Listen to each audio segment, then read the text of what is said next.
Welcome to Scarves and Spikes.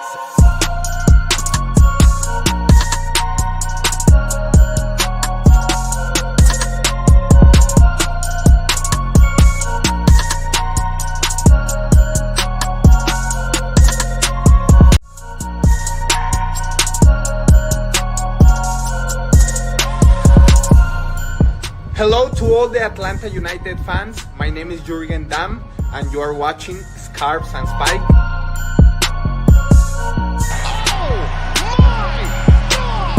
Welcome to Scarves and Spikes.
Thank you, Jurgen Damm. Yes, we are Scarves and Spikes. I was so excited for that, but before we go, I hope that it makes it onto the podcast and everything, but I'm so happy we did this. So, no, we didn't do anything. This is how it went down. Me and Sydney got a text, and he said, guys, I did something. And we're like, what? And he's like, I did something. It's kind of crazy. I'm like, what is it? And then he just sends the cameo. And I was like, what are we getting into? And it's freaking Jurgen Damm. Jurgen Damm. Good for you. He's like, I spent $17 on something crazy. I was so happy. I was screwing around. Someone I know was ordering a cameo. And I was like, oh, you know what? Jurgen Damm's $17. That's like, people spend crazy amount of money on some of those things. $17 for Flash? Absolutely worth it. And 17's like, it's perfect. Oh, yeah. I wonder if that was a coincidence. Right? This is meant to be. Well, thank you, Jurgen Damm. We appreciate it. You know that you are our favorite player. So, of all time. Yeah, of all time. There was nobody faster ever in an Atlanta United uniform. So, how much for Miguel Berry? Matt asks. I didn't look because he's on another team, but that could be the next one. We'll have to find out. But anyways, welcome to Scarves and Spikes. You are in the right place, according to Jurgen Damm. How's it going? Good. That was a great way to get started. And I feel like now at the end, maybe we'll just play the intro as the outro just so people can see it again. For those we could do that. Showed up late. Yeah. Well, and it's weird that we're doing this like 2 out of like 3 weeks here, but happy winning Wednesday. Or no, it's not Wednesday. I thought it was Wednesday today. But it's Tuesday, so I don't know what the word is. I can't think of Thriving Tuesday? Oh, yeah. No, that doesn't work. Not throbbing Tuesday. That wouldn't work either. No, that wouldn't be it. So someone messaged me is like, I like that you guys keep your podcast mostly PG. Terrific Tuesday. There we go. That's good. That's much more PG than what Tommy just said. I don't know. Just okay. Anyways, yeah. What a weekend. You know, we talked a little bit about it, but before we get into that game, thank you for everybody. Thank you to our Patreons. I don't know if you want to prop up the graphic there. Sydney's usually in charge of that, but thank you to all our patrons out there. We appreciate you. Thing. Okay, you could do the merch stands. But it. Yeah, we join the Discord. We're having a ton of fun there. We're doing a watch along. I think we're going to do it on the 13th against Joseph Martinez and Montreal. So that'll be a fun time, and hopefully Joseph Martinez does not score against us, but that's That's going to be something. Jurgen Damm's injured again. Oh, geez. Well, then we should have him on the show. That would be great. Hey, try it. Why not? Message him. Can I have an hour cameo? How does that work?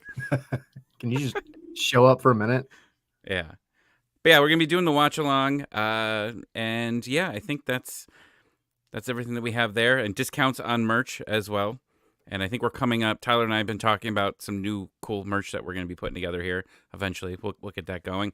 And just breaking news, I know I put in our Discord, I'll be in town in a couple weeks. Just randomly, I decided it was a good time to come in.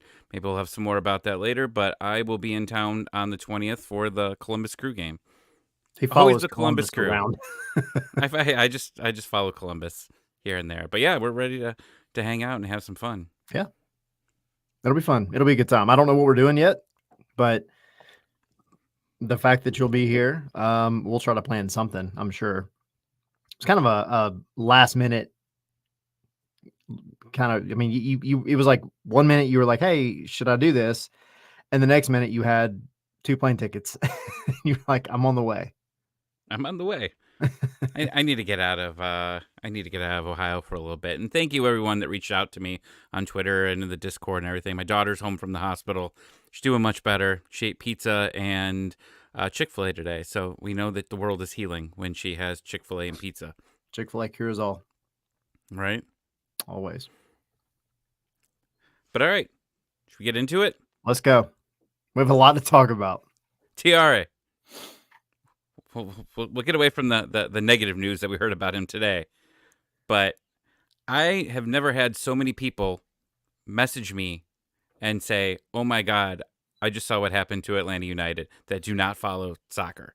I had coworkers sending it to me, random friends that do not normally watch soccer. They were seeing it on Reels. Just amazing. And I hate you, Tyler, so much because the one thing I can't stand is you guys at the game, and when you tweet something, this is why I turn off scarves and like Doug. I used to have like Doug's like the Twitter alerts go off and everything. I've turned scarves and spikes and them off because I was, damn it, you spoiled it like 3 seconds because I just tweeted another draw, and then I refresh and you're all in caps, and I'm like, what the hell's gonna happen? I look down at my phone for 5 seconds, and then I look up, and yeah, what a goal. What a sneaky thing. And I gotta say, I listened to Stoppage Time afterwards, and I heard Brad Guzan basically was like, you know, I'm saying, what's he doing? Like, he needs to hurry up. There might be some time left here for him to do something. And then that happens. Sorry, Brad, you were wrong on this one. I mean, I'm glad he was wrong. I think everybody in the world except for Jamal Tiare thought, I honestly, I don't think people thought anything. I don't think anybody else really saw him there. I didn't. I was busy trying to get the article out that goes out right at the final whistle. And I looked down for a second. And then right when I looked up, I looked over and I didn't even see him at first. And I heard the crowd getting like real into something. And I was like, what is going on? And then I see the Pink Panther come up behind Gavrin and just rob him blind. And I had that moment of clarity, you know, like when your adrenaline's going and you're like, everything slows down. And I know that's how it is for him, you know, but I had that moment of clarity and I was like, oh my God, if he misses the shot though, on this open net, we will never hear the end of it. But no, he placed it perfectly, did everything he had to do. I haven't heard the bins that loud in a long time. And that includes at Copa America. That place erupted when he did that. That was awesome. I saw, I one of my friends said, I sent that, he sent to his coworker. He said, this is why this league's MLS. And then I found it happened in the World Cup, the last World Cup. They didn't end up scoring though. And I forget what the game was, but I looked it up. And I said, I told him to respond back to him. Well, in the World Cup, they didn't score that goal. Here, TRA did. So, He did. So MLS over World Cup. I'm just saying. Yeah. I mean, those are the rules. Those are the rules. It's going to be in America in 2 years anyway. So now you're going to have the best of both worlds. Speaking of that, I'm going to put this in the chat. There you go. Ghana versus Portugal. Of course, Portugal Thank would you. be involved. Um, our one of our authors over at scarfsandspikes.com, Callum, he actually wrote up a really cool article that kind of went into like the history of some of those Pink Panther goals, right? Got videos to accompany them. After watching all of them and then looking at like kind of the background on each of them, I gotta say Tiare's was the cleanest and the smoothest out of every single one. You had guys like heading the ball out of like the goalkeeper's hand when he was holding it with one hand. You had um another guy, I think it was LA, maybe it was LA in San Jose a while back. I think so. Um where he tried to head it out of his hand and the goalkeeper like elbowed him in the face and then he got a red card and it was a cluster. So I mean there was so many like interesting little stories behind all of these like again Pink Panther goals, these quote unquote goals that Tiare scored. But um Tiare's was by far to me just smooth criminal, 100%. I mean, just in one motion, took the ball, turned, shot, and it was over. It was beautiful. Chef's kiss, man. And he did it injured, we found out, right? Yeah, with his shoulder. Injured shoulder, right? Yep. And he Yeah. looked like he took a hit early on in the game. I remember, like, didn't he go into like the board there? Yeah, yeah. He went up for that. I think it was when he went up for the header and he had a lot of momentum going. He just came down and kind of ended up in the signboard. I think that's when it happened. But yeah, dude can't catch a break, man. But hey, every time he gets injured like that, he scores a goal to go with it somehow. It works I'll out. take it. Yeah. Yeah. So, I mean, he's gonna be out for 2 to 4 weeks. So, Rio, stay healthy, man. You better stay healthy. And Please. and shout out to I know we talk about the Tiare goal because obviously we need to. It's such a big thing, but beautiful assist on Thiago Mata's last goal with Atlanta United. I mean, it was a great pass. Yeah, it was that give and go. You know, it was one of the things I put in my article. At the final whistle,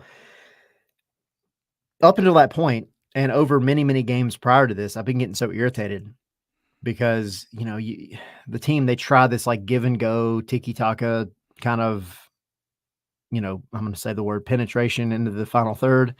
Um, Penetration and throbbing. These are words that we use on Atlanta United. we're on a roll. We talk about Atlanta United.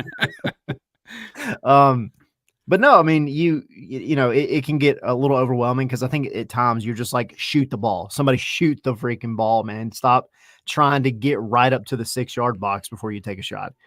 And I contend still, like, please take a shot. Don't always try to, work your way that far into the box. However, it worked. Rios put just enough on that give and go with Almada. And I think once Almada received that ball, everybody in the stadium knew that was it because he's not gonna miss from that range. And I mean, if that's his last goal that we ever saw, which probably is for Atlanta United, that was a good way to go out. Good way to go out.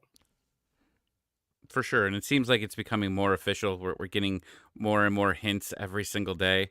I believe he was live was it live on Instagram? Was that what I it think was? so, yeah. So, I mean, getting closer, getting transferred to the Eagle Group, right? Yeah, the Eagle Football Group. Yeah. Apparently, which is what we talked about last week and then the other day, but it looks like he's going to go to Botafogo down in Brazil, spend 6 months there, and then they'll move him on to France, and he'll be in European. Oh, I guess I lost Tyler, so now I'm on my own. Wow, that was weird. I hope I'm still here. Hey guys. But yeah, with Almada, and this being his last game with Atlanta United, my question for Tyler was going to be, and we'll ask him when he gets back, is what is his legacy here, right? And here he comes back. You disappeared, man. Yeah, I don't know what happened. That was weird. The Internet was Jurgen working the Damm whole time. curse. The Jurgen Damm curse. He got me. Well, I was I going to don't know ask where I you, got off that. What is the legacy here of Thiago Almada with Atlanta United? I heard the questions asked to him, in the locker room, and he obviously he's very gracious. He sounds like the time that he spent here, right? Yeah, And he made the comment about the losing or not being able to bring a championship, right? Or bring a title or trophy to Atlanta United. Is he, I'll ask this, is he a top 3 player all time for Atlanta United? absolutely, Is he a top absolutely. 2? Yeah, I think Okay. it's Joseph and then him and then Miggy. And I know Oh, people okay. might crap on me for saying that, but Ooh, let's post this on Twitter, just you I know, saying right? that, Here we and go. I just want to see the comments. Yeah, it's gonna be awful. Um, I think they're 2 separate players, obviously, so it's apples and oranges. It's the Messi and Ronaldo type of situation. I understand that Miggy definitely brought you more success, but I think oh, yeah, Milan, I'm doing it. I'm Bring doing it. it. Oh, everybody Um, come yell at Tyler. I want to enjoy this. If you're on Twitter, if you're on the spaces listening to us, just tweet nasty things to Tyler. I'll enjoy it. Babe, please bring me another beer. I'm gonna need one if you're listening. Um, no, yeah, I mean, and that's a bit Ben actually hit this perfectly. On talent, he's number 1. On legacy at the club, he's down. I think, but I'm somewhere in between where it's like Thiago Almada is no doubt the most technically gifted and talented player this club has ever seen. Miggy and Joseph were the best duo this club and this league might ever see, ever, because that was wild how magical they were together. They benefited each other. Miggy went on and did great things, doing great things at Newcastle. He hasn't really slowed up. I mean, he's still talented, still doing his thing, but I mean, they're 2 different players, and I still think Almada has a little more of the edge just in terms of sheer talent. Thiago Almada did not have a prime Joseph. He had a somewhat prime Yorgos Yakimakis for about 35% of the time that he was here, and there was no way to develop chemistry over time. It never happened, but he still got his assists, he still broke records, he still won awards. And so yeah, I just think you're not going to find a more talented player than him for a long time. My buddy Bednar made a comment the other day of just about like it seemed like both of them like there were games where either one of them really went off. Obviously there was occasions where Amada would get the beautiful assist to Yakimakis, but like as far as like scoring wise, it was usually one or the other, unless Almada was taking the penalty and then Yakimakis was doing everything else, like that New England game. Yeah, I think it was the New England game. Hat trick for Yakimakis, uh, PK for Almada. I think that's how it went. Yeah. I'm pretty sure Yep. that's how it went. Yeah, I believe so. Yep. but yeah, I mean, it's been great to watch him grow. I mean, you think back to even when he started, like struggling a little bit early on. Obviously came in with some controversial things that tied to him. Got that crazy red card where he attacked the ref, like after the Yeah. game, like going after him. Forgot about that. Yeah. No, I remember. Unfortunately. And people were criticizing about that he was immature.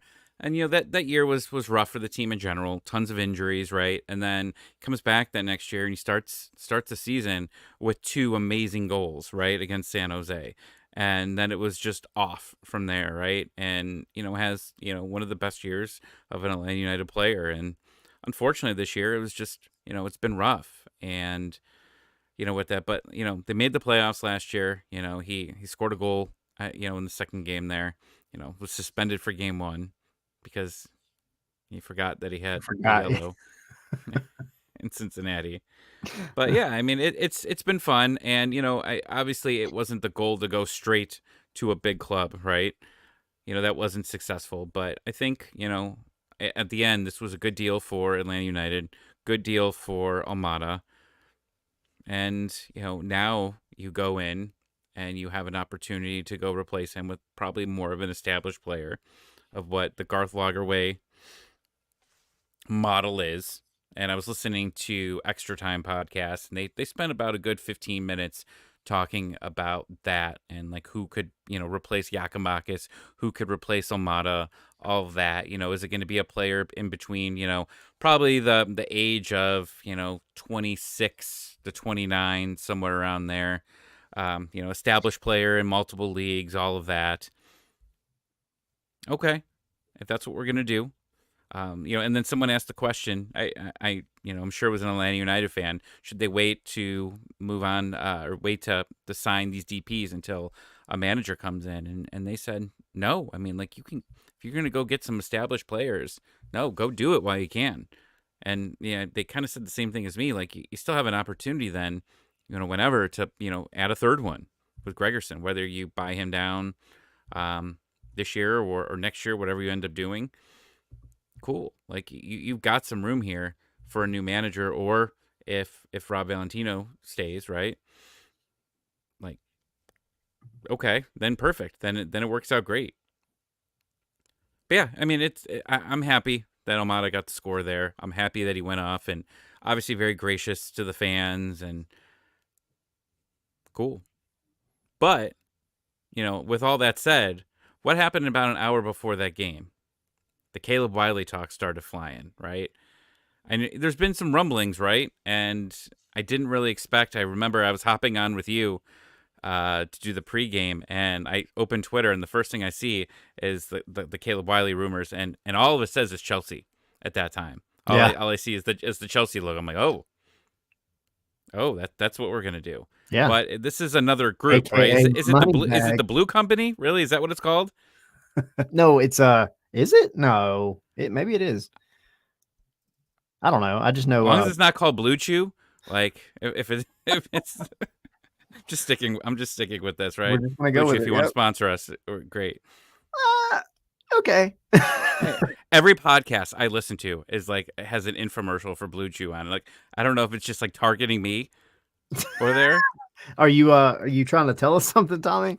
No, but like when you listen to like those podcasts, like I listen to a lot of Atlanta sports podcasts, right? I listen to 92.9, and it tries to give you, because I think of like where my location is, they automatically place like ads towards me, so I don't always get Atlanta podcasts.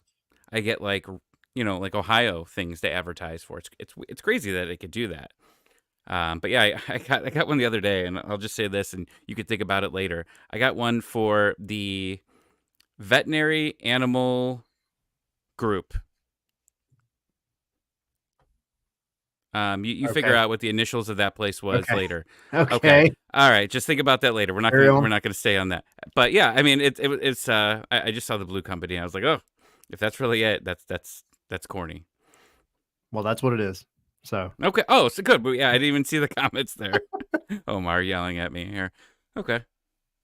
It'd be funny if they were sponsored by them. That'd be amazing. Yeah, them in New York City with dude wipes. Man, we're just batting 1,000 here. Dude wipes. Oh man. I didn't know those things existed until like a couple of weeks ago. Did you need them? No, I heard Pat McAfee on like WWE Wrestling was like, he explained like Rey Mysterio's son. He's like, he's not a he's a used dude wipe. And I was like, wow. oh, and then I googled what dude wipe was. All right, we are Sydney's like probably listening to this right now going, shut up, Tommy. Shut up, just move on. But yeah, so I mean, Caleb Wiley, the rumors of him moving out here. What are your thoughts on moving on from him at this point of the season and this point of his career here? I mean, I've said over and over again that you have to have some kind of consistency in this league, and you have to really, really rely on your talent pipeline, like your academy and youth development and all, which we'll talk about in a little bit. And then I'm going to now say, like, I'm not taking anything away from that, but you've developed this kid into somebody that is really, really good. And I know we're off on a high and right type of show today. We're having fun today. Whatever. Yeah, whatever. But no, Caleb, I've said it. I think he is a much better attacker. overall than he is defensively. It's not a knock on him defensively. I do feel like he still has plenty of room to develop and grow. And if whatever club he ends up at wants to still use him as a left back, I think he'll do well. He just needs maybe a different voice, different set of coaches developing him in that position. And also, it's all about the play style too. It's not just him in one position. I say all that to say, it's smart, uh, money wise from a Chelsea perspective, from a blue company perspective, which is strange to put in the same sentence because they're not the greatest with money. But you do it now before the Olympics roll around. If Caleb goes and has a solid Olympics, the price tag goes up for sure. So, you know, I think that ultimately this is part of the rebuild. I think that's where this comes into play. Like, I know we're not maybe calling it a rebuild or whatever. I don't really care what we call it, but at the end of the day, you've brought in a somewhat more veteran left back from that position. You still need some depth there, but if you look at the price tag that Caleb is bringing or could bring, you'd be kind of crazy to turn it down, I think, for a variety of reasons. So I don't think it's a bad thing at all. I think it's one. I mean, you have to do right by the player too. Any player, especially his age, is going to want to go play in Europe. For any team that they own would be phenomenal for Caleb. So you don't want to step in the way of him doing that. If you in the future are able to convince a player that you brought up through your pipeline to stay and be a lifer, cool. But that opportunity comes along, it's hard to turn it down, especially when they might be paying as much money as has been reported. So, I'm not mad at it. I hate to see him go because I like Caleb Wiley a lot. I remember vividly his first goal, first appearance and first goal in Mercedes Benz, and but being the hometown kid, the kid that's been here, most tenured Atlanta United player, at least on the first team right now. It sucks to see him go, but at the end of the day, you've got to. It's a business. You got to let him go. Let him go live his dreams, and hopefully develop into an even better player. And you don't let the situation become toxic. And I think that's important too here because Yeah. I think we've had a lot of players over the past couple, basically since Almiron, right? Where things started becoming a little bit toxic because they weren't moving at the right time. Yeah. And Bello's a very good example of that as well, right? Like that seemed like that situation did not end on a positive note for the front office. And, if you're in a situation where you're number one or number two in the league, maybe you convince him to stay a little bit longer because, hey, you could bring a trophy to your hometown, right? But right now they're fighting and scrapping to get into the playoffs itself, right? It's just a perfect time, I think. And, I think, a couple of these situations, and I know the Almada situation isn't like the perfect dream situation for Almada either, but he's leaving a happy player, I think, and he seems like he was. Wiley's, if this is a situation, obviously I think that it seems like this is a positive thing and the club's letting, him move on. Like, I think these are good situations here, to help build that up too. That, Atlanta United's going to build you up and hopefully move you out there. Because, yeah, I just always kind of felt like there was a bad vibe when players were going out here for a long time. And it seems like it's starting to get a little bit better. And, I saw the comment, if you replace a ship piece by piece, is it a new ship? That's deep. That's way too deep. At 7:30 at night. Give it to me in the afternoon. I could probably process a little bit more. I mean, this is all kind of coming at the perfect time, right? And I'm not going to go over everything that's changed because I feel like I do it too much, and people probably roll their eyes when they do it. But like, you're in a better situation than you were years ago, and like I understand why so many fans are like freaking out about this. Oh, we still have Boca here, and we're trying to what are we doing here? Why are we letting him make these decisions? Decisions have been better here, right? And if you're going to be moving on from a couple pieces, hey, let's move on with a couple more pieces. You're getting the money here. Obviously, you're going to be able to, continue to build what you want and hopefully the Garth Lagerwey dream, right? That the blueprint of what he wants to do. And some of that is getting more experienced players here, right? You're obviously going to have to depend on some of your young players, and you've been doing that for a while, right? Morales, Cobb, like, I mean, those two right there. I mean, absolutely fantastic of what they've been doing. When you've had so many players, right, hurt, but you're able to, get by and defensively, hold things down with them. So you still got some young players on this team being able to contribute. Firmino is going to have to be one here that's probably going to help out. We'll see what happens with Brennan, but I mean, you got 2 games in, 5 days, right? I mean, Yeah. you're probably gonna have to see him here at some point. Like, you're still getting contributions here. It's just, maybe it's better to have, a more established left back at this point, and Yeah. that's kind of where we're moving. And I didn't understand the tweet. Can you please explain? Maybe I'm just old, and I didn't understand the tweet Sunday night with the raccoon. Please Oh, explain. it's a Spanish song. Or is it? It might even be Portuguese. Actually, I don't know. To be fair, I don't know a ton about it, but I know that it's a song. That it kind of came out even earlier this year with the whole Raquinho thing with the raccoon up in, was it New York? Yeah. And I think that was yeah, that was their way of kind of piggybacking off of what happened with that little viral moment. But because his name is Pedro, somebody is going to be able to give you the whole details about it and go a little bit further into it. But Bruno, is it really Italian? I mean, I guess I should know this, I know. I should be and I asking you don't. this question. I don't know. I don't So, hang out with my Italian side of the family too much, besides my well, mom. you So should. You I should. know they make really good food too.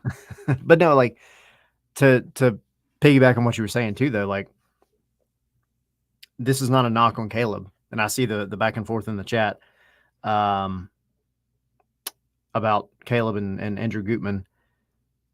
But right now, and for a long time, left back has been Atlanta United's weakest position. Again, not a knock on Caleb, not even a knock on Andrew Gutman, but it's just not been a position that has felt solidified. It's felt like Caleb is essentially there part time, even though that's his permanent position, has been for a while now. It just doesn't feel like that was ever where he was supposed to stay. And now you're getting a guy who that is his position, and he is naturally left footed. He is experienced in promotion battles and relegation battles. He's been through it. He's been through the ringer. He's been through injuries. He's been through the whole 9 yards. And so I think you're getting a little bit more solidity back there because if we're being honest, you look at the defense this year overall, and the weaker spot has been where Caleb or at times Ronald or whoever is playing. It's just never felt like that was the place where you want to leave somebody on an island, I'll say. Yeah, I mean, getting you're solidifying yourself on defense. I think going forward, right? I mean, this was such a problem for multiple years. And Gregerson, which knock on wood, I think he's healthy. I think he's fine. I thought Yeah. that's what I heard. Greg. Yeah. I talked to him in the, you said Gregerson? Yeah, Gregerson. Yeah. Yeah. I talked to him in the locker room that night and he said, he was like, I'm fine. It was just, I had a cramp. And then Rob Valentino even said in the press conference that they were being very careful with him anyway because he is coming off the injuries, which is, I totally understand. But he said specifically, like, no, I just had a cramp. So, yeah, I mean, you're solidifying yourself on defense here. I mean, Williams and Gregerson are a great combination. And then, like I said before, you've got some depth there, right?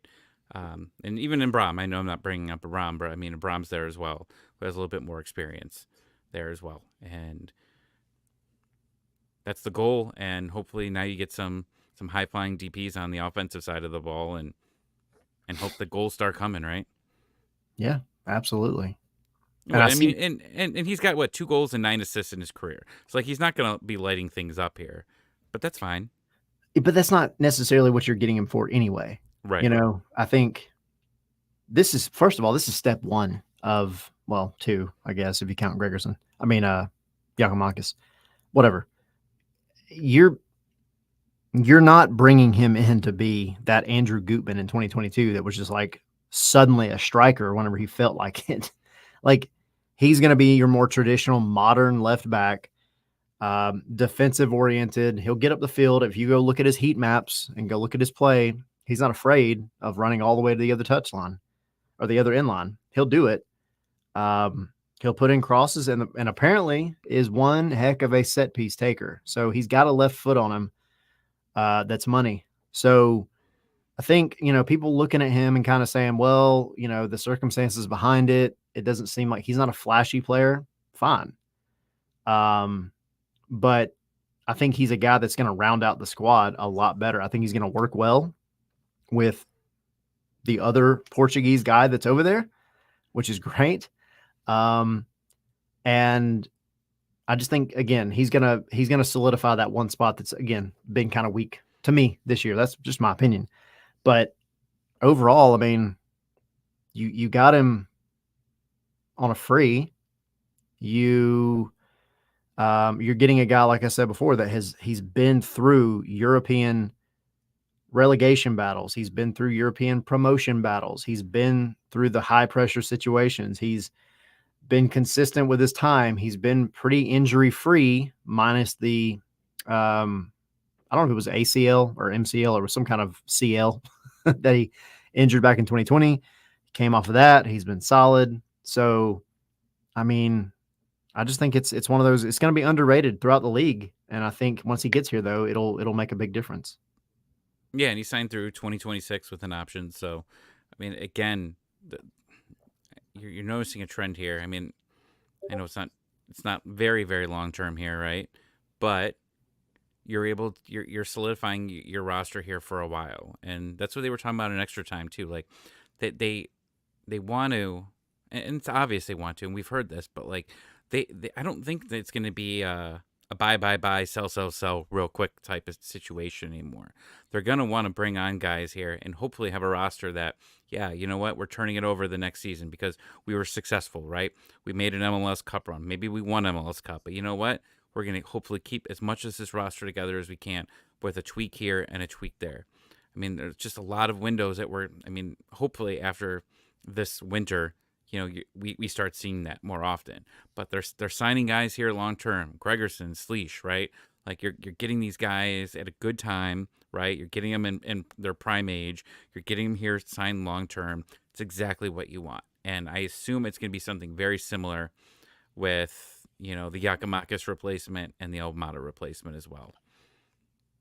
Yeah. So I'm excited. I know we keep saying it, and there's going to be more and more rumors starting to come up, and I don't even remember the rumor of the striker. I only saw one, so I didn't really look into it too much, but there was a rumor of a striker, correct? Yeah. Miguel Borja from Colombia, who is, I forget what his age is. I want to say he's like in his 30s. Possibly. Let me see. Maybe I can pull it up now. Or maybe not. Never mind. Anyway, from Colombia. But he's established. It was just one tweet. Yeah, it was. And it, it could go either way. But yeah, like Zilf saying, Miguel Borja would immediately be a prime, like big time signing. And a lot of people, though, are going to sleep on him if that does happen. I think. I mean, look, if you watch international football, if you know anything about him, you know that he's a rounded number 9. He is a guy that's going to do everything. We've seen over the years, especially with backup strikers at Atlanta, you got guys that maybe they're really good at one aspect of being a number 9, but they're not always super well rounded. Obviously, we have the best example in Joseph was a well-rounded striker, even though he was that poacher a lot of times and he had the players around him to help him be successful at it. He could still make things happen out of nothing. Giacomakis, very similar. Those are the two biggest examples. I mean, look, Jamal Tiare and Daniel Rios are doing great, but that's a totally different level.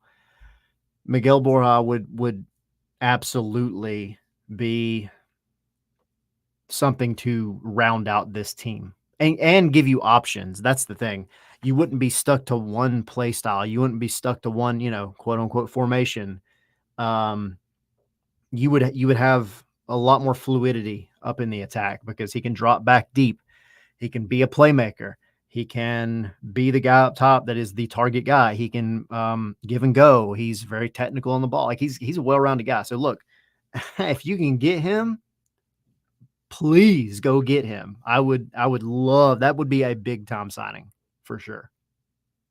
I'll There's take it only all one day. tweet right now, but It is. I mean, we'll see what happens. But I'm getting that was hyped a up. busy Saturday. It really Of course, was. today I'm like busy as can be. I'm like I open Twitter and it's just everybody retweeting everything here. But that's good. That's good that we're starting to get in rumors, right? I think it's bad when you don't start hearing things, right? Yeah. And yeah, I mean, we'll see what happens. But the transfer window opens right before the Columbus game here. So depending if Wiley's out, I mean, it seems like you're already going to be bringing in Pedro here to be ready, right, for that Crew game. Like, Yeah. I would expect him, long as everything goes well with visas and all that he's going to be here in time and be able to play against the Crew, and then obviously then go into Leagues Cup and hopefully be able to get out of the group stage. And then what happens? Yes. What happens after that, Tyler? Who knows? Where do they play? Maybe we play Cruz Azul at some point. But where might they play them at? Yeah. Bobby Dodd Stadium, which might be just the magic this team needs to remember what the heck it was like back in 2017 and 2018. I'll take it all day. Just one game there would be all I need. And I hope it shows out the same exact way it did back in 2017 because that was off the chain. Was there a reason why? Is there something going on at the Benz that week? I'm sure there probably is. I mean, it seems like there's something going on there all the freaking time. So I don't imagine that was just a decision. Keep talking. I'll look it up. I'll see what's going on there, but I don't imagine they would have just done that just to do it. Yeah. The Benz, they've got a lot of cool events, but the one thing they need to get here, I've been talking about this the other day, WrestleMania. If they get WrestleMania there, that'd be sweet. That would be cool. I'll live with you for that week. I'm surprised they haven't done that yet, actually. That'd be that's a big stadium to do it in. Yeah. They had a Cowboy Stadium a couple of years ago. Sorry, I'm just you all over the wrestling place guy. today. Yeah, I'm a nerd. All right, so I think we got through pretty much everything, all the news, because there's just been so much random, even like just small things. Like, yeah, Bobby Dodd. Is there anything else that we missed? Let's see. Zach Bryan with Sheryl Crow. That's going on August 10th. That's at the Benz? It's big. That concert's big enough for the Benz? Apparently. I figured that would be State Farm. August 4th, obviously, is the Leagues Cup game. Yeah. Oh, so Zach Bryan and Sheryl Crow and Levi Turner, the 10th and the 11th, so Saturday and Sunday.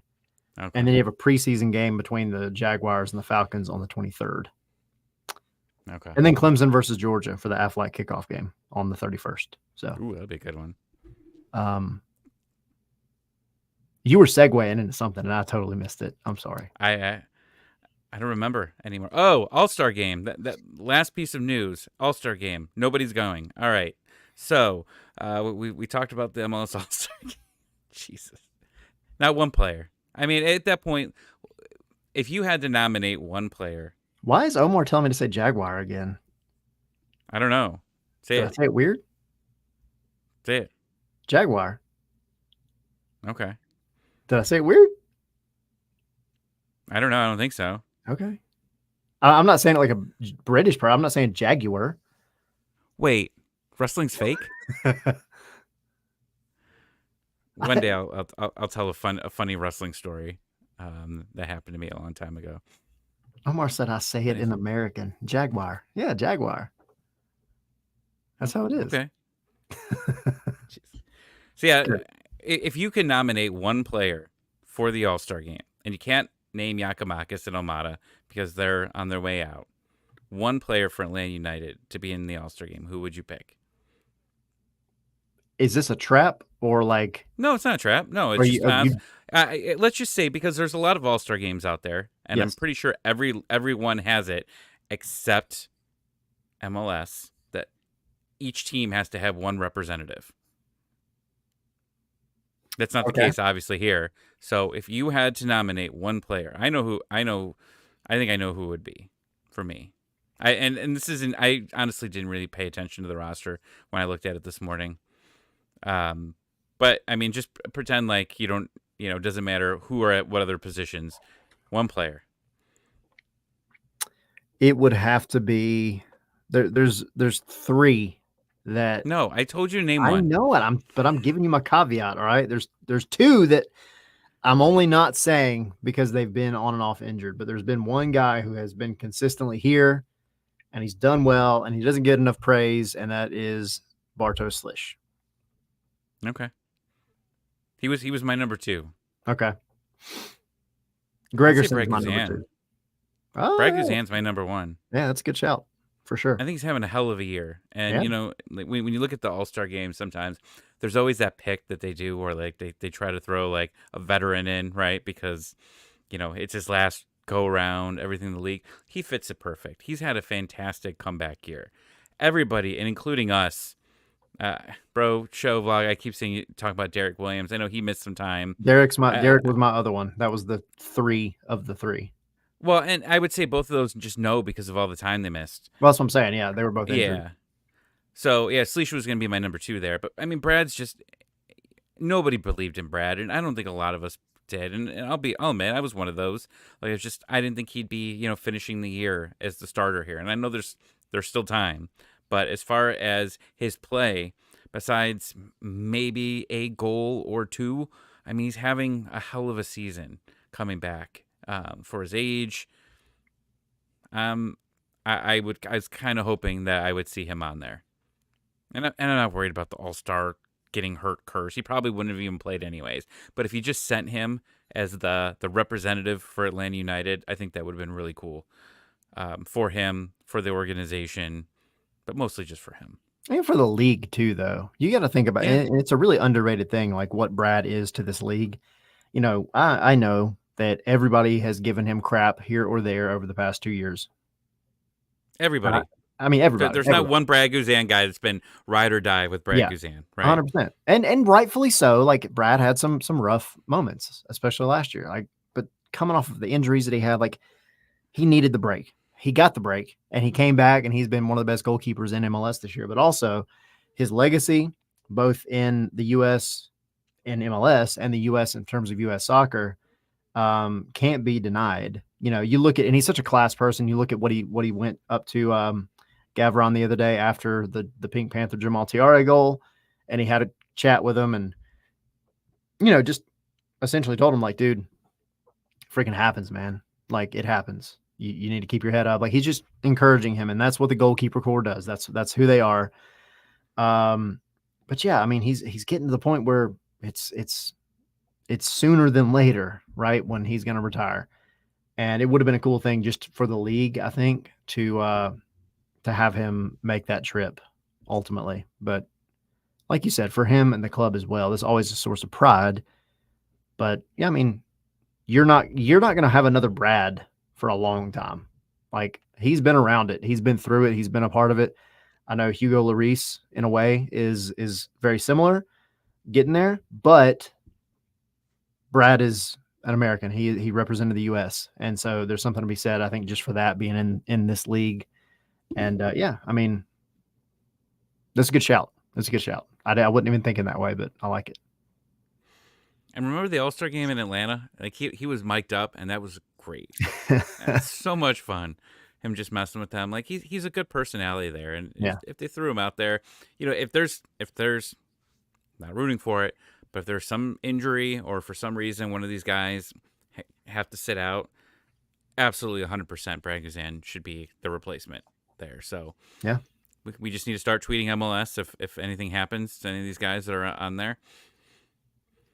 And yeah, I was a little sad that Brad didn't make it, but and is it the next All-Star game? The MLS MLS, next All-Star? yeah. So it's the MLS Next All-Star game, which is essentially the academy level All-Star game.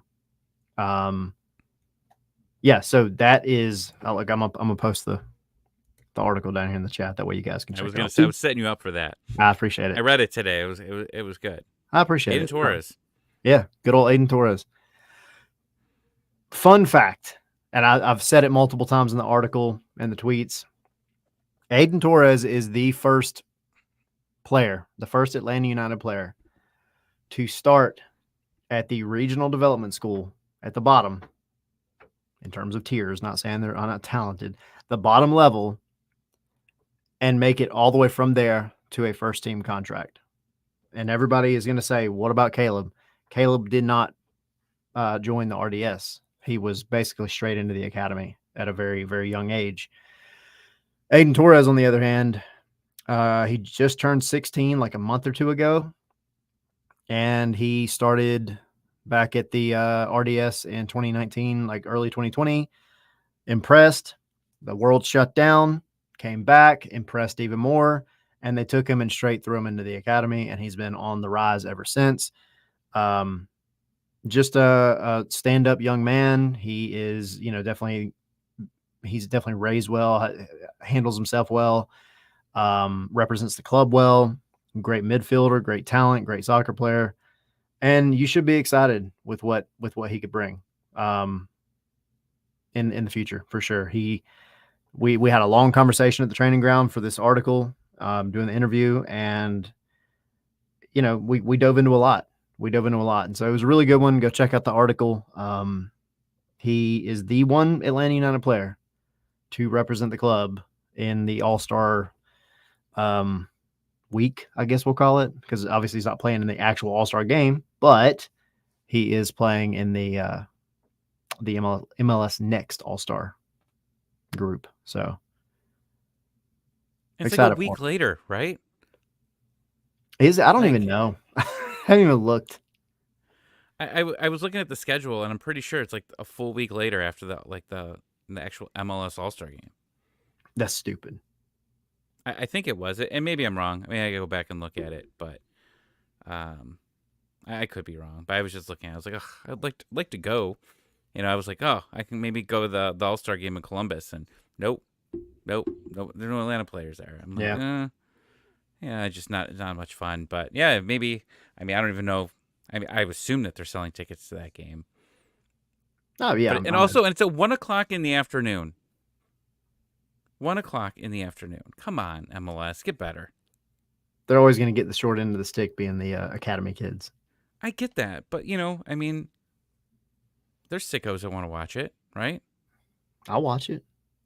Yeah, but now you gotta take a half a vacation day, or set your phone up right next to your computer. Yeah, and watch it. I don't know. No, I get it. I get it. I just like I agree with you. Complaining. Make it Saturday, early. Yeah. Make it early Saturday. Was there a fan fest like when they had it in Atlanta? I don't know. I don't know what all they did really. I didn't do much for the one here, so I couldn't tell you. I'm sure they had something, but I wasn't a part of it. Maybe I'll head down, check it out, make an excuse to go down there. All right, New England. Yes. New England. Yes. Tomorrow. It's a late game, right? No. Later, right? Or is it? I think it's the same. I think you're thinking of San Jose. That's right. That's what I am. 7:45. Or Salt Lake. Sorry, not San Jose. Anyway, carry on. Sorry, 15 minutes later than what normally is. So that's late for me, right? Yeah. Depends on what time you think of it. Yeah. New England, I remember looking at the score of the game. I think I saw a tweet from MLS.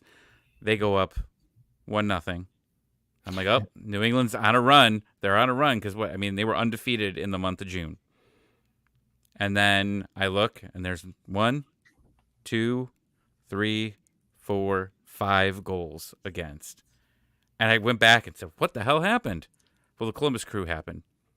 Yeah. Half the MLS All-Star team happened, and end up destroying New England at home. I think that makes us feel a little bit better going into this game, right? That, this team is beatable because he started getting a little scared. Oh, is the game on FS1? I wasn't even paying attention to that. That's why it's a little bit later? Yeah, a little bit later because of Okay. Fox. Ugh. We don't have any friendships with FS1. God, their presentation sucks. It's so bad. There goes any future possibility, but yeah. Yeah, get better, and then I'll talk. You're not good enough about for it. us. Well, yeah. I mean, you saw the presentation yesterday on FS1, right? Yeah, to be fair, that was Conman Ball. That was not Fox. But yes, that was freaking terrible. Everything about that game was terrible. Everything about that game was terrible. Someone tweeted that it was Sting and the Raptors Yeah. filming the game, and I thought it was the best tweet. Did you see the Goodyear blimp one? No. Goodyear blimp just randomly tweeted. They were like, we're not sure if we should be offended or happy that you guys think that we're recording this, but it's not us with the camera angle. There's so I many love when good ones out accounts. there.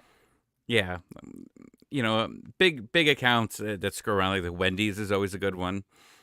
But yeah, good job, Goodyear. Yep.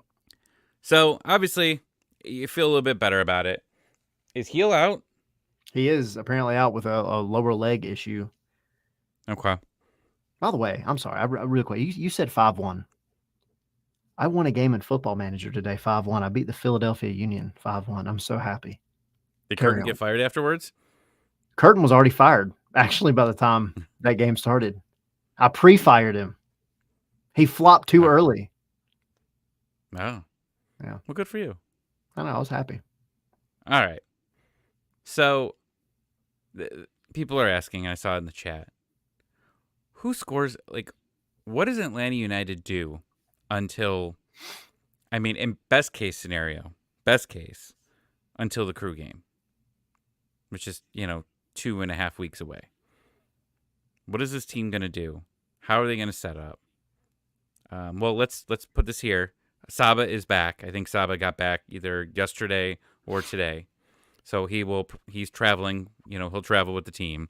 So I'm sure he'll be available.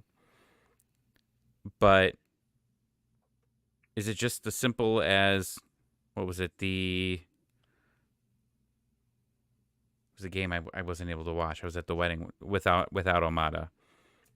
They're all running together. But the one where they won. St. Louis. St. Louis, it was the game without him, right? Yeah. Is it just simple as setting up and close to the same formation? I mean, Let's go back and even see what it was. To a degree. Look, Daniel Rios is going to have to stand up, and Rob Valentino is going to have to go to him and say, look, you're the guy. We need everything out of you, 100%.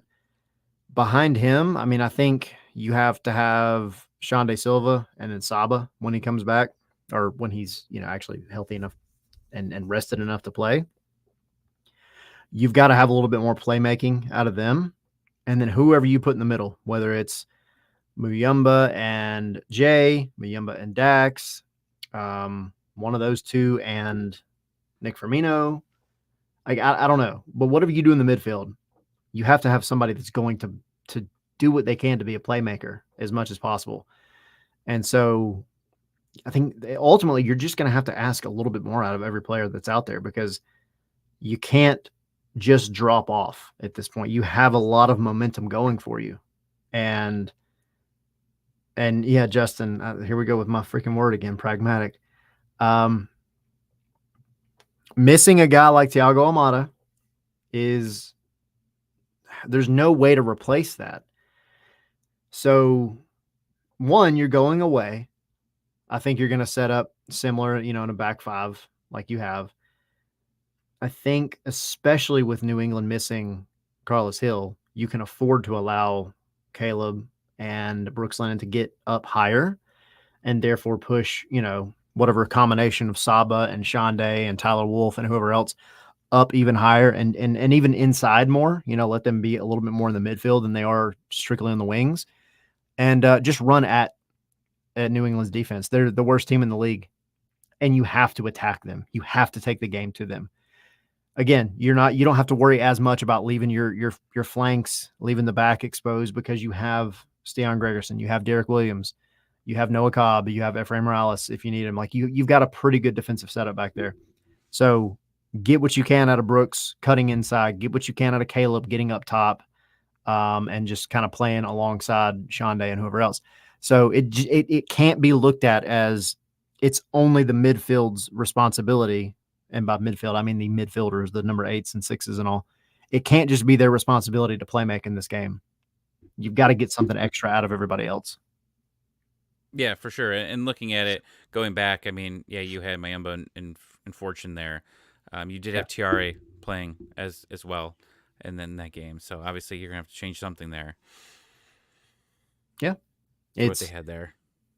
Yeah, I mean, and ultimately, like you, no matter what formation, no matter what you do when you run out onto the pitch tomorrow night, the biggest thing is you have to be aggressive and you have to take the game to New England. You have to bring your game because they don't really have a game.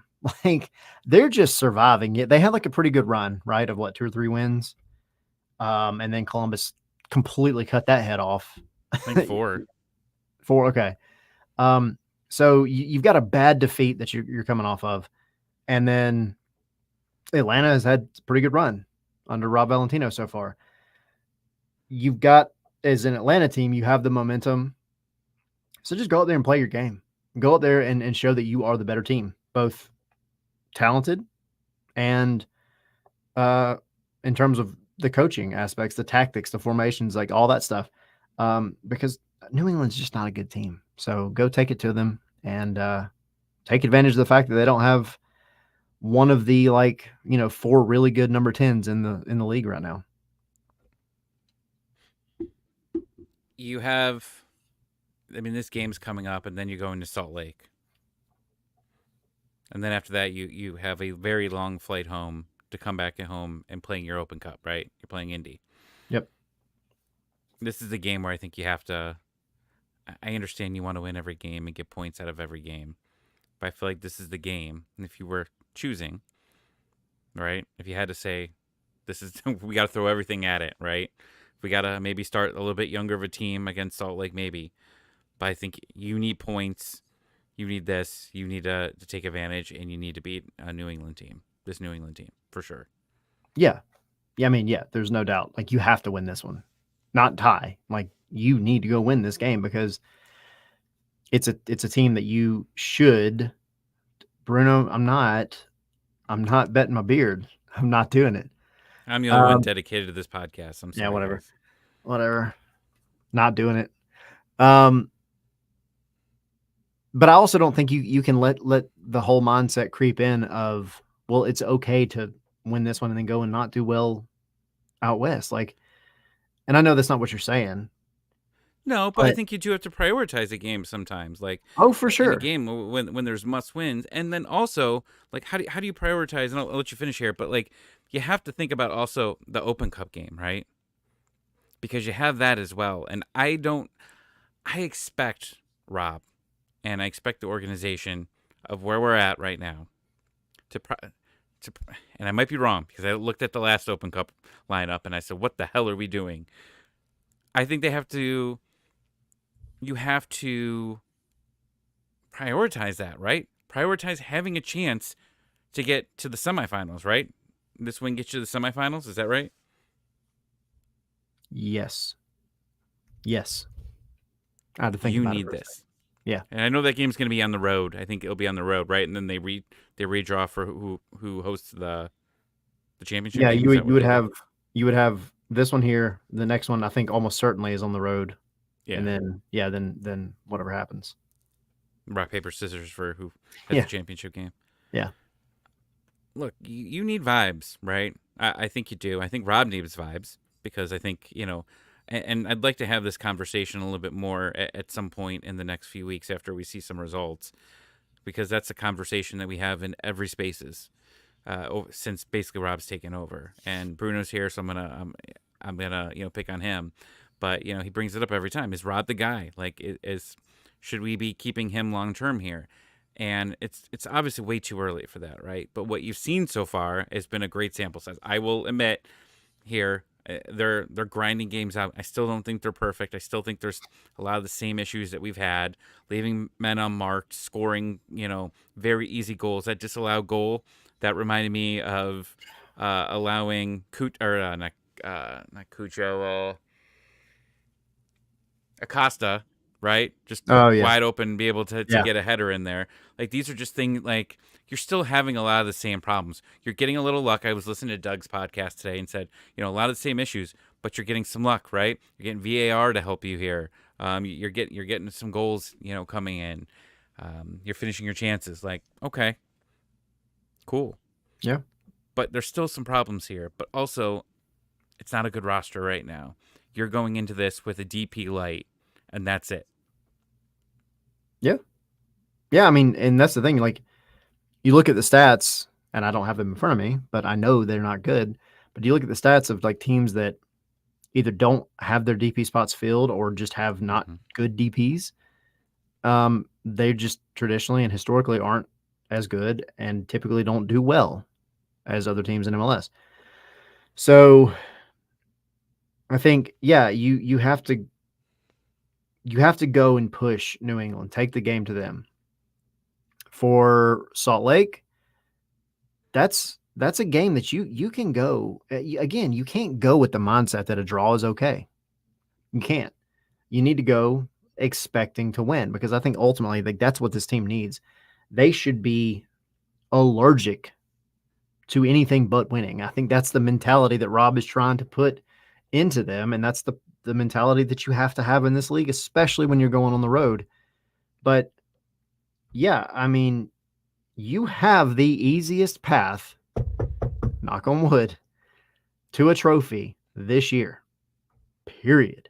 You have played a bunch of lower league teams, playing another one in a week, and then you might have an MLS team or not. And then for a final, you might have an MLS team or not. So like there is a world where you could go to the final of the Open Cup and only play one MLS team.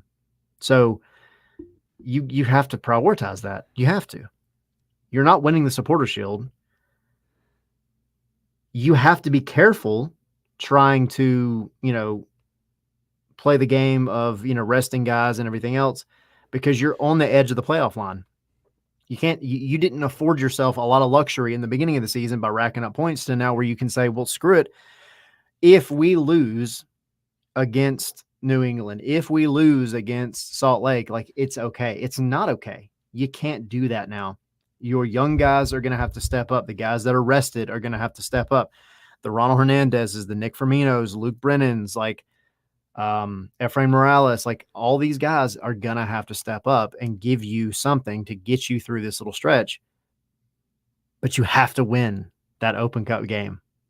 You can't lose. That will be so demoralizing because it's not like you're playing LAFC. It's not like you're playing, Miami or somebody. Like you're playing Indy 11. Not a knock against Indy 11, but you cannot lose that game. Period. Agree. Well, one other question that was in the chat is, who's the backup to Rios if something happens to him? I mean, I don't know that you would want to do a like for like replacement. I think in an odd world, you could put Nick Firmino up top as a striker as opposed to like a playmaker. You could even put Luke Brennan up there. I see Edgar saying Firmino as well. I think you could put Luke Brennan up there as well, and maybe have him as like a false nine as opposed to like a true number 9. Oh, I hate false nine conversations. I know you Oh, do, but oh. sometimes you got to do what you got to do. I think you put him up there and just let him be aggressive and run at guys like he does because he's great at it. Silva is an option for sure. Silva has had appearances not only for Atlanta United but for his prior clubs as a striker. But I also don't think you want to give up what you get from him on the wing. So those are two options right there. Of course, I see like like Gray saying Ashton Gordon on a short term. Try it. You got Tamimi, like Omar saying. down with the twos that you could bring up if you need to. There's options. Maybe none of them are like optimal, but you can make something happen out of a Luke Brennan up top.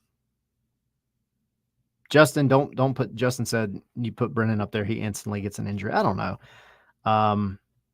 Omar Dax McCarty. No, I mean, yeah. Again, you've got options up there, but let's again knock on wood that you don't have to worry about that because you do have a striker right now, and just he needs to be the one to play, and he needs to be the one to carry the team for the next couple of matches. And it's either great for him or rough. I don't think there's like a middle for Rios. That's with a lot of strikers, right?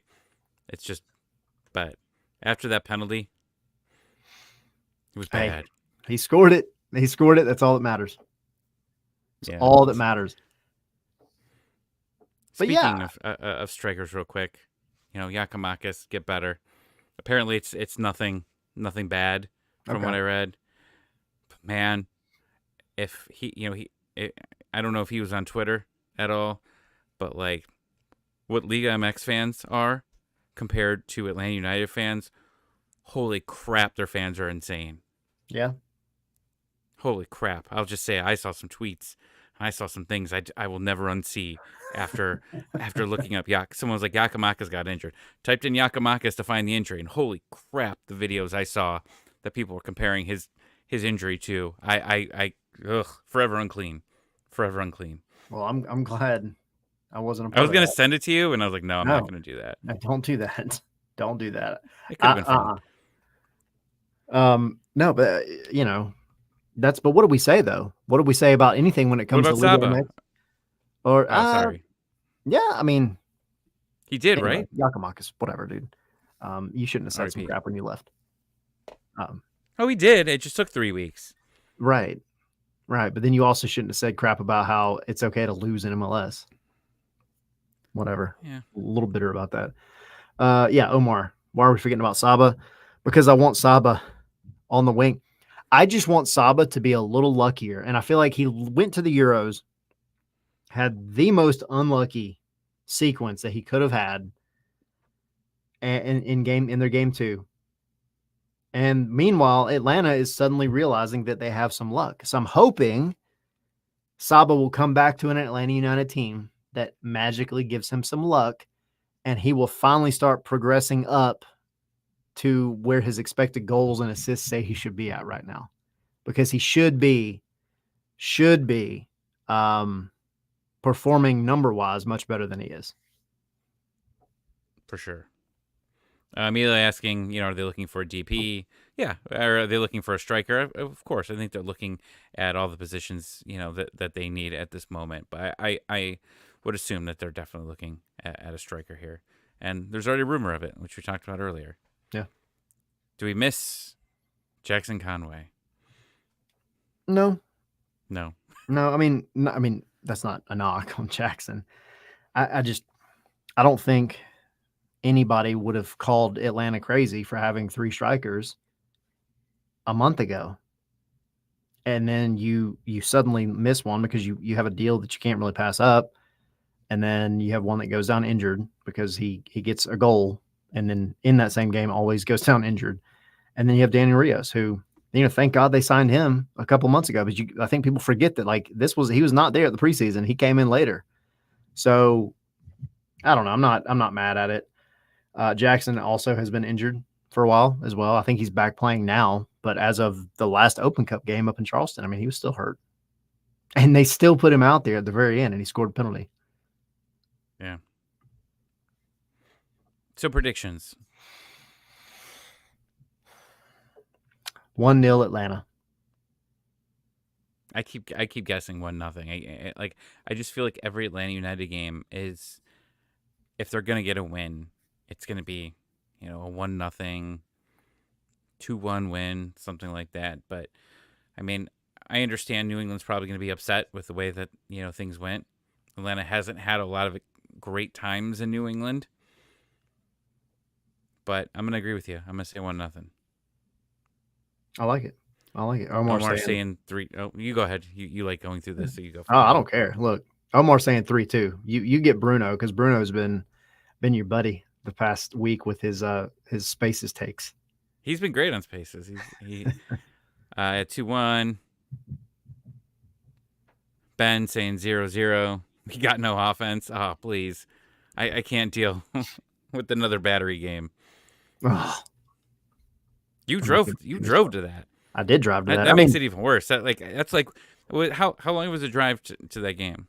It was about 4.5 hours. Oh, that's worse than me going to Columbus. Yeah. And seeing these Columbus games. Now, to be fair, it was my birthday, so like we made a weekend out of it. I didn't just go for that game. I'm glad I went though, because the battery has a really cool setup and their fans are great. But yeah, glad I didn't go just for the game. Yeah. Epic Space Orange says 1-1. Yeah. Justin saying, if there's one thing I learned, if ATL will get a win, it'll be messy. Yeah, it's been something. Justin, so I'll say 2-1 Tommy, not my typical 2-2 draw. Thank you. I mean, I think you need to get the win here for sure. You need to get it on this game. Yeah, it's a lower team, I understand, but they've got injuries as well. We just got guys that just are gone. Hopefully it evens out here, and we still got a lot of talent there, especially on defense. I think that this team, if they could shut down New England here, I think they got it. Yeah, you just got to snag a goal somewhere, whoever that may be, whether it's Tyler Wolf, who, glad he's back. He got a little run out the other day. You got players that have goals in them, but just take shots. Please just take some shots. Test the goalkeeper. Look for the rebound. Like, be a little more unpredictable, more, free flowing. Like, don't be afraid to take the shot from, 20 yards, 22 yards. Just take the shot. The chemistry is all crazy right now because that's just how it is when you have all the moving parts that Atlanta has right now. But you're one of the best teams in getting into the final third, even without Almada. So take shots.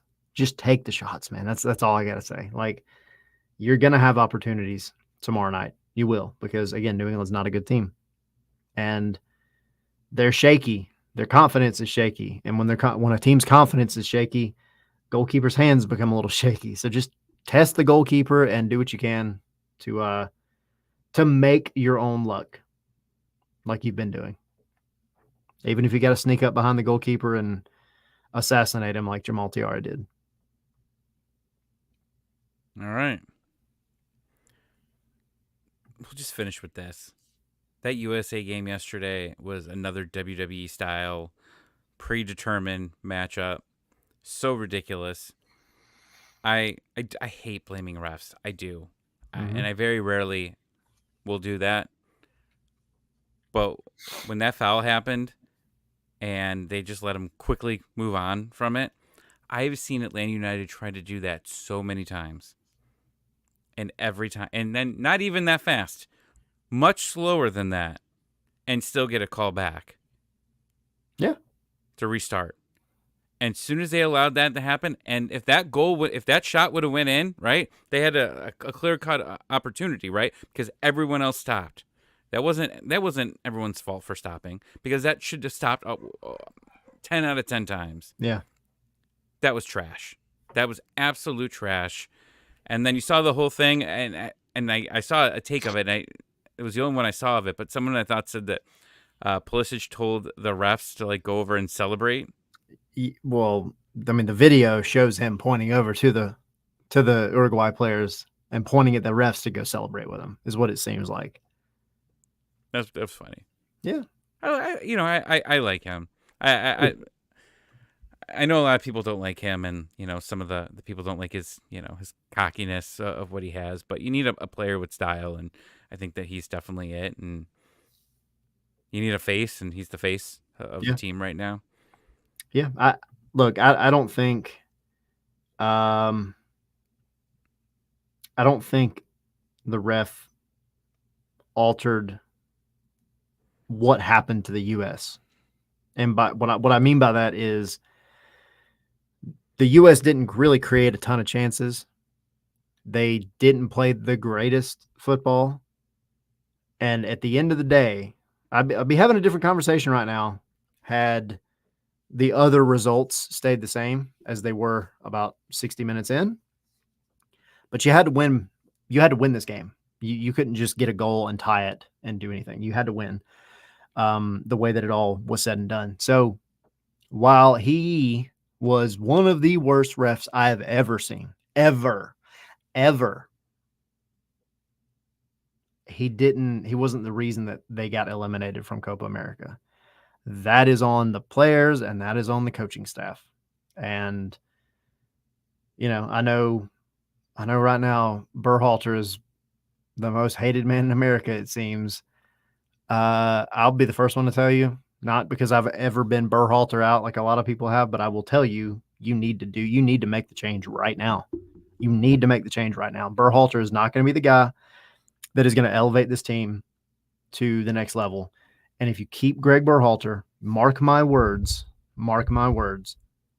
keep this as a receipt.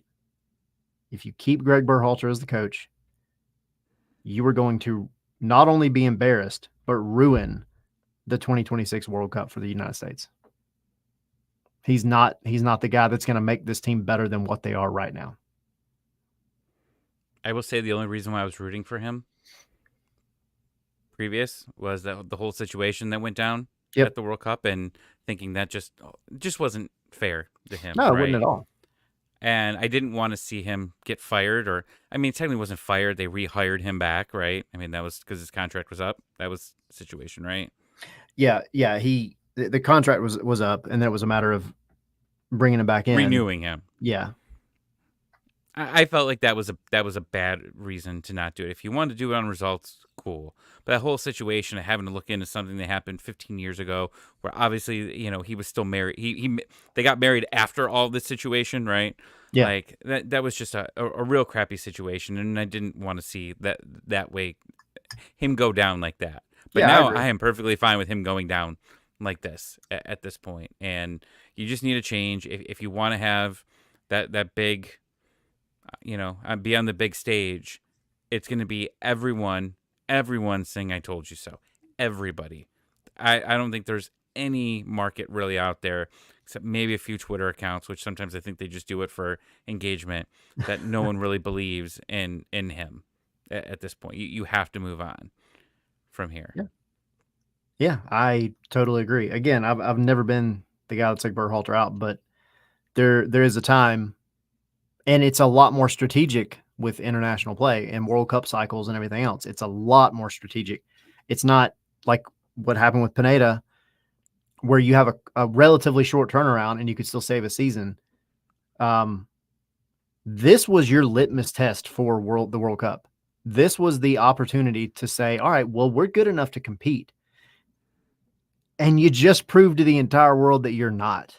You're not disciplined enough. You're not strong enough. You're not, we'll say, tactical enough. You're not well enough coached to go and be a team that's going to show well in the World Cup, especially with how many teams are going to be in the World Cup in 2026. So, yeah, this was the opportunity to show you could either do it or you couldn't, and you didn't. So now you got to make a change, because you have to give whoever you're going to give the amount of time that is fair for them to get the team where they need it to be. And, if I'm a US player, I don't care what your name is. I think you're going to go the next 6 months and you should be playing out of your mind, because if they do what they did with the women's team and you bring in an Emma Hayes like coach that came in and said, you know what, Alex Morgan, I know you've been the woman for the longest time and you've won many, many tournaments. You're not the girl right now. You're not her. So sorry, Gia Reyna and all these other players like that are kind of locked in. I don't necessarily see that you have the same exact group of players that you've had for the past, 3, 4, 5 years. So go get your guy, somebody else, preferably somebody outside of U.S. soccer entirely, and just bring in a fresh face, bring in a guy and do it quickly, because by the time you get it all said and done, you're looking at a year and a half maybe for this coach to come in and do what he needs to do. So absolutely, it needs to be over for Berhalter, not because I hate the guy. He's just not the guy that's going to make the U.S. show well for the World Cup. Yeah, and I see Bruno talking about, didn't they pay $1 million to like a research firm who's going to be the next coach? Yeah. I hate when I hear that these places hire. It's not Rob Valentino. Jeez, Bruno, just get over it. I hate when they hire research firms to do this. I feel like if you have the right people in your organization to do this, I feel like that's the way it goes. I always feel and I always feel this is an Atlanta thing, and maybe this is just a Arthur Blank type thing that they like to do. But didn't they do that? Like, I know they did it for the Falcons multiple times. They did it with Lagerwey. Yeah. Like, I don't know. It's something about it that bugs me. I just feel like if you have the right people in place, you shouldn't have to go pay someone else to help do this for you. That's just my opinion. But I know the Falcons definitely did it here. But yeah, I don't believe in the USA's front office to be able to make the right decision here. I just don't. I feel like we've just been screwed over so many times, and just like I feel like we understand what they are capable of, and I just don't know if they're gonna. Even if they get rid of Berhalter, I don't feel like they're not gonna make the right choice. We'll see. I hope I'm wrong, but this is obviously a huge opportunity here when you're hosting and you go get yourself embarrassed out on the West Coast over there. It's gonna be bad news for you.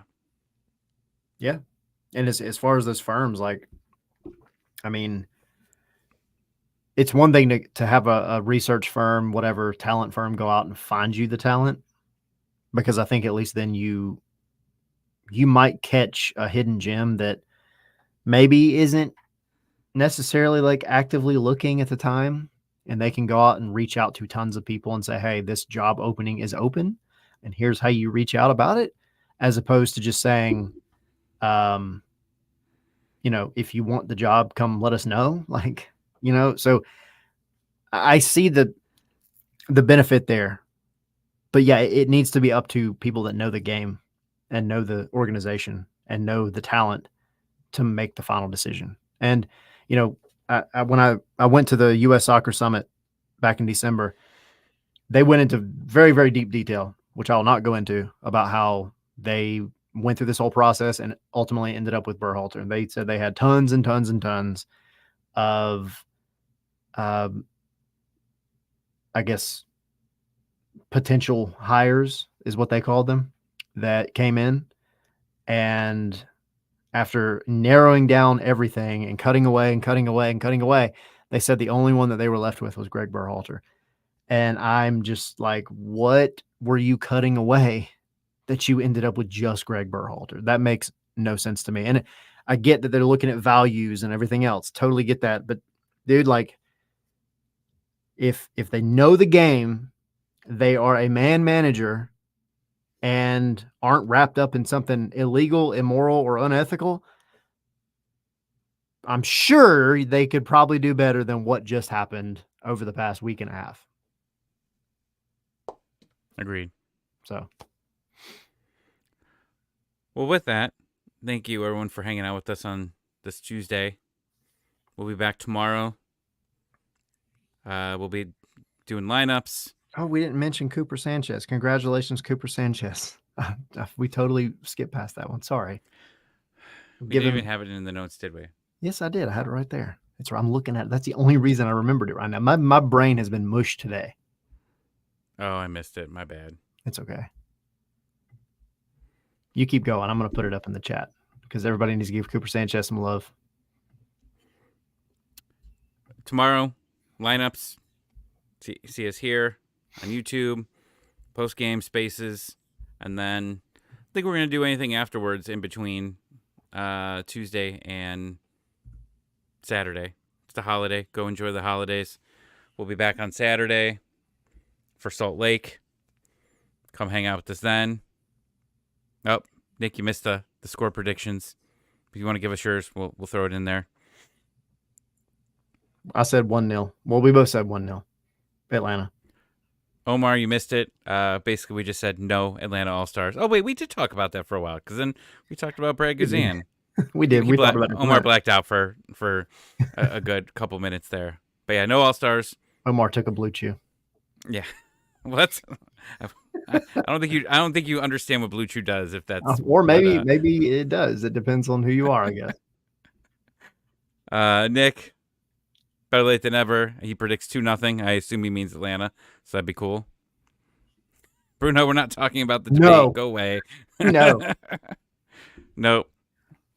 No, but I hope we entertained you more than the debate. Yes. I hope that this hour and 30 minutes is better than that. But yeah, it's Saturday. We'll be back on Saturday as well. Talk about Salt Lake. You guys will be. I'll be celebrating my wedding anniversary. So Blue Chew, if you'd like to sponsor us for Saturday, you're welcome. Go for it. And Patreon. Join us on Patreon, the Discord. We're hopefully gonna work on some new merch here, some cool stuff here.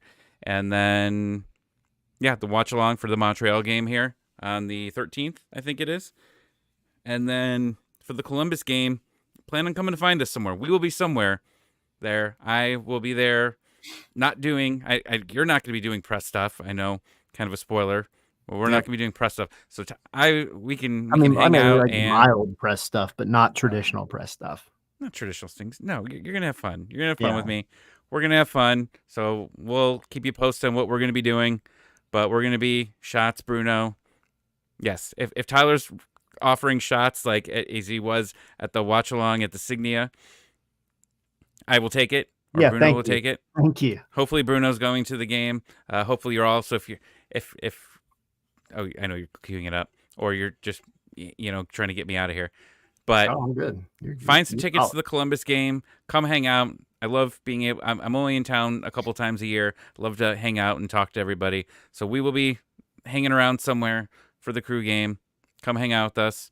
And I think we're going to play the intro here real quick, not the whole thing, because if you missed it, I got a cameo of Jurgen Damm introducing the podcast, that saying the Scarves and Spikes. So if you missed it, hang on for 30 seconds. See the Jurgen Damm intro that we paid for. It was much money. It was much money well spent than what they did with the whole Nashville thing. Taking the blood flow. It's got you, man. No, this was better than what they did with the Nashville cameos here. So check it out. Again, we appreciate all of you. We'll see you on Spaces tomorrow. Play the Dom.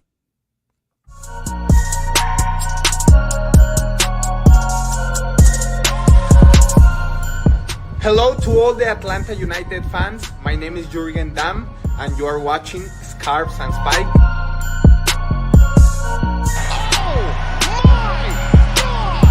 Welcome to Scarves and Spikes.